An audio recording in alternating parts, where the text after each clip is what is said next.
Water meters. The big promise, pay only for what you use. No more unfair bills, no more waste, just simple fairness. At least that's what the water companies tell you. They parade it as a modern upgrade, a smart way to save money and protect the planet.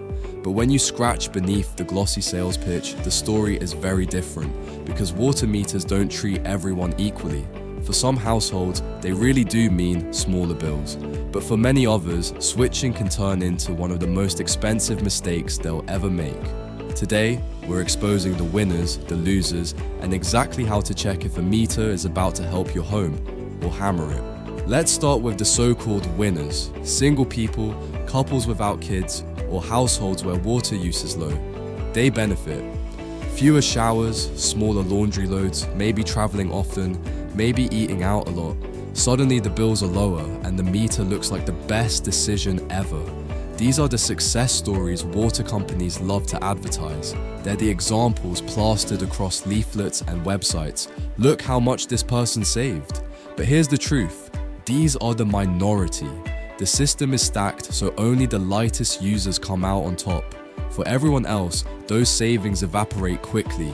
And if your home doesn't fit into that neat little picture, a water meter isn't a benefit. It's a ticking time bomb waiting to explode. Now, the losers. And sadly, this is where most households end up. Families with kids, big water users, people who do daily laundry, cook often, or have gardens to maintain. Every liter is counted. What once felt like a flat, manageable bill suddenly spirals into something unpredictable and punishing. Taking a shower turns into a silent expense. Running the washing machine feels like a gamble. The very basics of life, washing, cleaning, staying hydrated, become financial decisions. For some households, bills jump by hundreds every year. And here's the kicker, the water companies know this. They push meters because they know the averages rise, not fall. They're not trying to save you money, they're trying to squeeze it out of you more efficiently, with a meter watching your every move.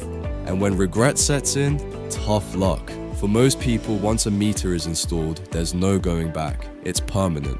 The choice they promised was really a one-way trap. Some regions allow a trial period, a year or two, where you can switch back if you're worse off. But beyond that, you're stuck for life. And water companies know exactly what they're doing. They count on people making that switch in the hope of saving money, only to be trapped into paying more forever. It's one of the cruelest tricks in the utility industry, because it's sold as empowerment. Pay for what you use, control your bills. But in reality, it's disempowerment. Once you're locked in, the company holds all the cards, and your family is left footing the bill. So how do you avoid the trap? The good news is there's a way to predict whether a meter will work for you. Most water companies have online calculators buried deep on their websites. You enter your household size, your habits, how many showers, how many loads of laundry, even how often you water the garden.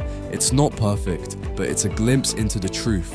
Light users will see potential savings. Bigger families will see the warning signs instantly. The problem is, companies don't shout about these tools.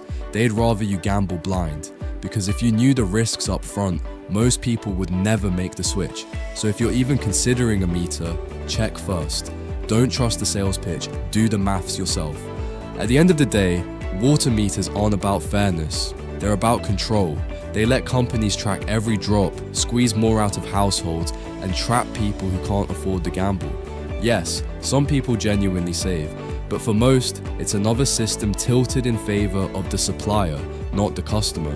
That's why the key question isn't, should I get a meter? It's who really benefits when I do? Because the winners are few, the losers are many, and the house almost always wins. So, before you make the switch, think carefully. Is this really about fairness? Or just another trick designed to make you pay more for the basics of life?